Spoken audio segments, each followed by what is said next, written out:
So Diane has been the counsel for the Science and Technology Directorate and the Homeland Security Projects at DARPA. Prior to coming to it, she was with DARPA, and many of us have been really good friends of DARPA's in the early years. For 9 years, where she developed national expertise in innovative government contracting. She's a graduate of the University of Colorado and the Thomas Cooley Law System. She received her LLM in intellectual property from George Washington University, which is very prestigious, and has 2 intellectual property articles on government and contracting. Please welcome her and give her a good set of attention as you notice that security thing, like our routes, is going up and to the right. Now, I know that most of you, the last thing that you want to listen to is a lawyer first thing in the morning, and not only a lawyer, but a government lawyer, so we'll try to make this as quick and painless as possible. But there has been a lot of legislation that's come out in the last few years on regulating what happens on the internet, and so it's useful to know what that is so that you know how to answer any calls that you might get for information or how to protect yourself. Now, a little bit of history, you all probably know this better than I do, but the internet began as the ARPANET back in the 1960s, and it was intended to be a government computer system connecting the East Coast and the government on the East Coast with the academic community on the West Coast. And its initial purpose was to be a mechanism for the government to talk to its individual parts in the event of a nuclear war and a breakdown of communications. And for many, many years, it was just used by government folks and academics until it was transferred to NSF in the 1980s, where it took on a whole new life unto itself and grew exponentially. Now, because of its academic focus in the beginning, Congress left it alone for most of its life. And it was only when it became more of a commercial sort of aspect that Congress started taking a look at it. But, as you well know, Congress is slow, the regulation writers are slow, and the laws did not keep up with the growth of the internet. And it's only in the last few years that Congress has finally taken a look and seen the aspects of the internet that they feel need to be protected as the American people start to complain about things like privacy. So let's talk a little bit about privacy, because that's where most of these laws are focused, is on protecting personal privacy information. And having come from DARPA and having come from the home of the infamous Total Information Awareness Project, I know a little bit about privacy and how the American people feel about it right now. Now, in response to concerns about information sharing and to the continual education of the American people about how much information is on the internet about them, if you talk to the majority of Americans, they have no idea the kinds of information that's out there, the kinds of things that are about them on the internet, and it's only recently that they're becoming aware of this because of the media. So Congress has passed a number of laws in the past few years designed to protect the privacy information that's out there and to protect its further dissemination on the internet. Now, having said that, the events of September 11th and the need for the government to combat terrorism has sort of put a quash on the number of bills and laws that have been passed in the last few years, but there are still a few out there that you need to be aware of. First of all, a lot of the organizations in the government are using their existing laws to combat the internet. For many, many years, they could not find the connection between laws that affected what happened on paper to what happens in the cyber world. And they're finally starting to come around to apply some of these older laws to what happens on the internet. For instance, the Federal Trade Commission has a privacy program that focuses on ensuring that companies who have web privacy policies actually follow them and maintain them and do what they say they're going to do. And so most websites now and most corporations have internet privacy policies about how they're going to collect information, how they're going to use it, store it, disseminate it, and secure it. And the FTC is using its Section 5 of its underlying act, which prohibits unfair or deceptive practices, to actually prosecute people for not following their internal web policies. So if you have one, be aware that they are bringing actions to enforce these promises in these policy statements. One of the first, one of the most recent acts to come out is called the Gramm-Leach-Bley Act, or the Financial Modernization Act of 1999. And you'll notice a trend in several of these acts is in response to a lot of the problems that we're having lately with companies who seem to inflate their financial standing, or inflate is a nice word, but actually lie about how much profit they actually make, how much they're actually worth, and a lot of them have come crashing down, like Enron and a few others. This one is designed to protect personal financial information held by financial institutions. Now, focus on personal information. It doesn't apply to business information, so information about corporations or individual companies is not what they're after here. It's personal privacy information. You're going to see that same thread through all of these. And a financial institution is not just a bank, but is also anyone who offers financial products or services, like loan officers, financial investment, insurance brokers, and it's also folks who handle information generated by these people. So it's not only the financial institution themselves, but those who actually receive the information from those institutions for whatever reason. And it requires these financial institutions to give privacy notices. Obviously, this is the wave of the future, is to put a privacy notice about how you're going to collect this information and how you're going to share it. Now, under this act, consumers do have an option to opt out. In other words, they can opt out of having their information shared with third parties. However, they can't do this if the financial institution is sharing it with a company that's going to offer the financial institution essential services, so network services, billing services, those sorts of things, or if it's shared with outside service providers for marketing purposes.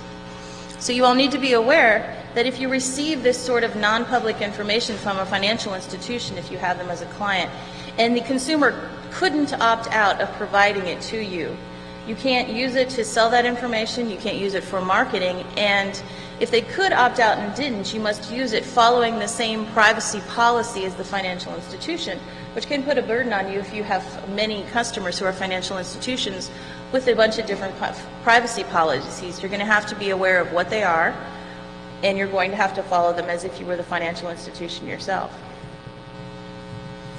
Now, Sarbanes-Oxley is called officially the Public Company Accounting Reform and Investor Protection Act. This is covering auditors, financial auditors, meant to be in response to Enron and all of those big three auditing firms that had little troubles about not being totally honest in their audit capabilities. What it's intended to do is actually put accountability on the management and the company who have this information and choose not to protect it. So it only covers public companies, those who are registered with the SEC, the Securities Exchange Commission. And it requires them to implement an internal control framework to secure their information. And it requires corporate management to be aware of the company's policies and to document and audit the security policies. They're now going to come in and audit you on these. They're going to ask you for documentation to make sure that everyone is aware of what the policies are and everybody is following them. One of the older ones, but still one of the important ones, because the health community seems to take a long time in getting these sort of things up and running, is HIPAA, which is the Health Insurance Portability and Accountability Act. This covers privacy of personal health information. The government is trying to encourage the health community to be more efficient, ergo be cheaper, not likely, but they're trying. And one of the ways that they think this can happen is by getting rid of all the paperwork involved with the health coverage system, with health plans, and putting everything on the web, making it all electronic. Well, when you do that, security is of a great issue to most people because you don't want all your health information out there for anybody to see or anybody to take. So they've implemented this act to try and require health plans, healthcare clearinghouses, healthcare providers to secure the personal health information of their clients, particularly if the healthcare information is transmitted back and forth through an electronic form, particularly on the web. Now, this privacy rule protects individually identified health information, so it's only relating to the people, the personal information of the healthcare recipient. And it's transmitted by a covered entity. Now, this includes healthcare plans, healthcare clearinghouses, healthcare providers, but doesn't necessarily cover any incidental access that you might have to the protected information. So those of you who are merely a conduit of this information would not be covered under this act, but those of you who might hold it for clients for a particular period of time or store it would be covered by this and would have to follow it. Now, clearly, in the 20 minutes that I have here, I can't give you all the details of all of these acts, but what I'm trying to do is educate you that they are out there, that they will require you to maintain this information in a certain way, will require you to do a little research for your clients if you're going to handle things like financial information, And I would encourage you, if you have this sort of information, to delve a little further into these acts with your legal counsel. This is not an advertisement for lawyers, but they do help sometimes. Now, other laws of interest that are unrelated to privacy, particularly for ISPs, one of them is the Digital Millennium Copyright Act. This one is not particularly new, but if it continues to be litigated, because there's a lot of ambiguity in how these sorts of things are going to be covered, what this does is places a limitation on liability for copyright infringement on online service providers. For many years, anyone in the chain of a copyright infringement could be sued like the infringer themselves, because what you do when you pass along that information is it's just a rolling infringement of that copyright. But because of the nature of online service providers, Congress finally recognized that they had no control over the information itself, and often didn't even monitor what it was, but just passed it along as a conduit and as a service. So this act was passed to protect the online service providers from being included in any suit for copyright infringement. So it limits liability for acting as a data conduit, particularly if all you do is transmission, routing, or connections, or making transient copies to allow a network to operate. So no longer could you be included in a suit if all you did was just provide the pipeline for this information to travel to the ultimate user. It also limits liability for system caching. For a long time, caching was considered a copy. It is a copy, which would subject you to copyright infringement should someone choose to sue you. Because of this act, no longer can you be, your liability is limited as a service provider for caching, particularly system caching. It limits your liability for infringing material on websites and other information repositories on your system. Places that responsibility back again on the website provider or the website drafter, and no longer will bring you into the suit if you should be just hosting an infringing website. And it also limits your liability for hyperlinking or using search engines that might link you to infringing materials. The mere fact that you provide a link no longer subjects you to copyright infringement. Now, unfortunately, what it does do is allow the government now to serve you with a subpoena to find the names and the identities of subscribers who might be engaging in infringing activities. So you will have to maintain the records of your subscribers, and if should you be served with a subpoena, you're probably going to have to give it up. And so yet again, more need for lawyers, right? Another thing to consider is COPA, which is a Children's Online Privacy Protection Act. I can tell you that although there hasn't been a lot of movement in this area, this is a really hot button for Congress, is protecting children on the internet. And so although COPA's come under fire from a lot of different angles, I don't think that anyone's going to get away with just freely releasing children's information. So this particular act is still enforced and protects the privacy of children under 13 by requiring parental consent for collection and use of the personal information of any child. And this is only going to get more stringent because everyone is concerned about protecting children from things on the internet that they shouldn't be seeing and use of their information so people can contact them. This law in particular applies to commercial websites and online services, and so you need to be aware that any time that you're going to be hosting children's information, you're going to be more scrutinized probably than less. And finally, there is the U.S. Patriot Act, which is a very new act. It's still not sure how it's going to be implemented. It's being litigated in a number of areas because a lot of the liberal community is very upset by the Patriot Act. It allows the government to use many of its existing surveillance tools that were never applied to the net before to try and investigate domestic terrorism-related activities. How far this is going to stretch is going to be anybody's guess. I'm sure that over the course of the next couple of years, as we continue the war on terrorism, this is going to be tested over and over again. But it is going to facilitate information sharing and cooperation amongst government agencies, which has traditionally been very poor, to try and find, identify, and deal with domestic terrorism-related activities.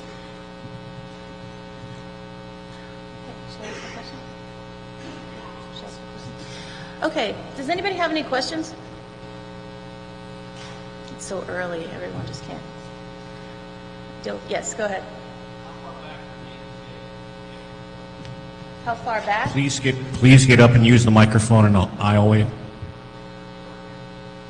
Well, I can repeat that one if you want.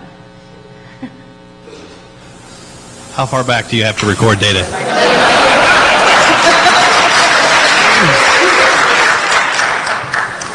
Working yet? How far back do you have to report to the DMCA? Yeah. You have to report back to the passage of the Act, which was, I think, 96. Which it only goes back to the passage of the Act. It's not before. So it's not grandfathered back to things that you had before that. Yeah. So in 2010, I'm going to have to know what my users were doing in 1996. Well, having said that, you know, copyright infringement cases have a statute of limitations.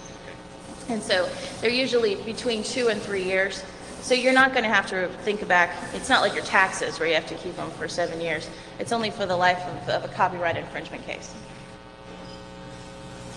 Anyone else? Okay, thank you very much. Oh, sorry.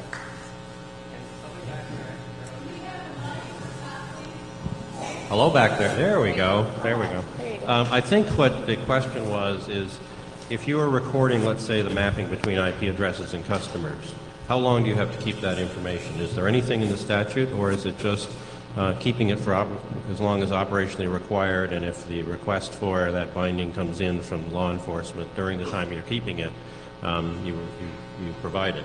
But do you have to keep it some extra special time? No, there's no limitation in the statute about how long you have to keep it. It's really left up to you how long you feel the need to protect yourself from any sort of claim that you might get or any subpoena that you might get. On our internet, we often keep information about customer help desk. I had this problem. I had this problem with my internet. Is that privileged information or things we have to worry about, or is it just privileged information about how much the customer pays us as ISPs? If you were to get a subpoena, very little that would be considered privileged.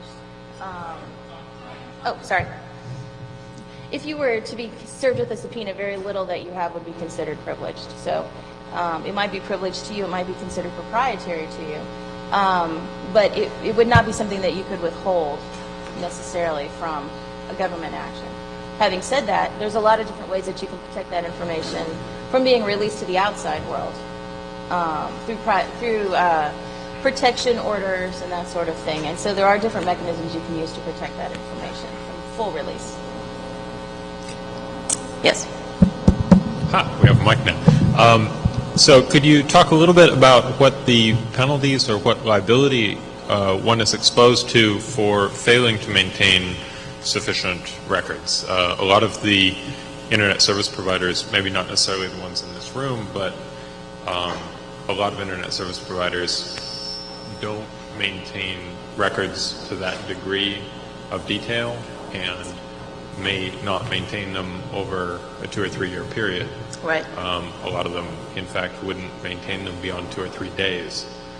So knowing whether there's some criminal penalty for that, or knowing whether it's exposing you to liability in common with the perpetrator of whatever is being investigated or whatever, would be really useful, I think. Well, for instance, with the Digital Millennium Copyright Act, not maintaining the information will not necessarily subject you to any criminal penalties or any additional worries. What you're going to have to do is show that you were following your established procedures, that you have established procedures, that you have been following them, that you didn't just trash a bunch of stuff in anticipation of having someone come in and talk to you. It will help bolster your case. The mere fact that you didn't maintain the information doesn't necessarily subject you to a criminal penalty. A lot of these laws are designed to have you develop a procedure where there might not have been one before, to explain that procedure to your customers and then follow it. What's going to get you in trouble is if you don't have a procedure A, or you have one and you don't follow it, and you suddenly start doing something different. Most of these are not criminal sanctions, they are civil sanctions, which cost you money, so you won't go to jail, but you'll have to pay. And you will only be one of many that will be attached to any lawsuit relating to these sorts of things. For the Digital Millennium Copyright Act in particular, one of the main things that you're going to have to do is show that you fall into this category of an online service provider. And within the law, they describe what that is. And once you fall into that category, a lot of the requirements and the responsibilities that you have will be much lesser, and you'll be removed from consideration in the lawsuit. Does that answer your question? Moving from consideration in the lawsuit means that you would not also be subject to prosecution for whatever it is that the person Right. who's originally being investigated is. Okay. Right. So And that, unfortunately, it may be that this is the way lawsuits work. You include everybody that you can in a lawsuit, and then those of you included in the lawsuit try to start getting yourselves out so that you don't have to further defend yourself or be considered as part of the liable group. And so, unfortunately, it requires some work and some maintaining of documentation to show that you are following the procedures that you have, or you have maintained that status as an online service provider, and then you can remove yourself from the suit. okay, so discounting for a moment the fact that this is America and that's our constitutional right to be sued, and looking at the criminal side of things, what about service providers whose service is the provision of anonymity and privacy? What are they exposed to under this set of laws? What do you mean? I'm sorry. If the service that a service provider is providing is the guarantee of anonymity and privacy to, for instance, a user behind a web cache, and the user goes and looks at, say, child porn, and the service that's being provided is a guarantee of anonymity, and the service provider is, their established policy, which they are following, is to not keep any records. What liability do they incur in the criminal prosecution of that? Well, child porn is a bad example because they have no sympathy for you with child porn. So Well, it's the worst case. that is the worst case. If you didn't have the information about who they are, there are ways to track people down, and you will stay longer involved in the game of having to find these folks.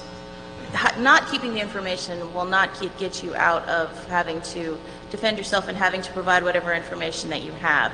Criminally, probably nothing would happen to you because you are not the actual user or viewer of the site, as just a conduit. But it is likely that you will have to experience the joy of working with the Justice Department that much longer if you don't keep this information. So it's not that you're going to be criminally or civilly sanctioned, but you're going to have the Justice Department there for a long, long time if you can't offer up the information that you need to have them further contact the people who are the bad actors. We'll take that one question back here, and then we'll close off. Yeah, I just wanted to, he mostly said it, but I just want to get clarification here. Since you said yourself the Patriot Act is such a versatile law, I guess the question is... I didn't write it, by the way. What? I didn't write it, so don't I blame believe me. you. So, the question is, if it is your explicit policy, written down black and white, that you explicitly follow, that you do not keep user usage information, that essentially provides a shield for the users. If you can show, hey, we don't keep anything, that's upfront, that's what we do, then there is no liability under DMCA or what have you. Is that correct? There is no liability for you. However, having said that, like I said, the Justice Department will likely camp out with you in an effort to try and hunt these people down, particularly when you're relating to things like child pornography or terrorism. And so what I'm suggesting to you is that it might be useful to you to maintain a minimum of information that you can provide to them to get you away from you and start looking at the bad actors, and you will have to deal with them that much less. So noted. Thank you. Okay. Thank you very much, Diane.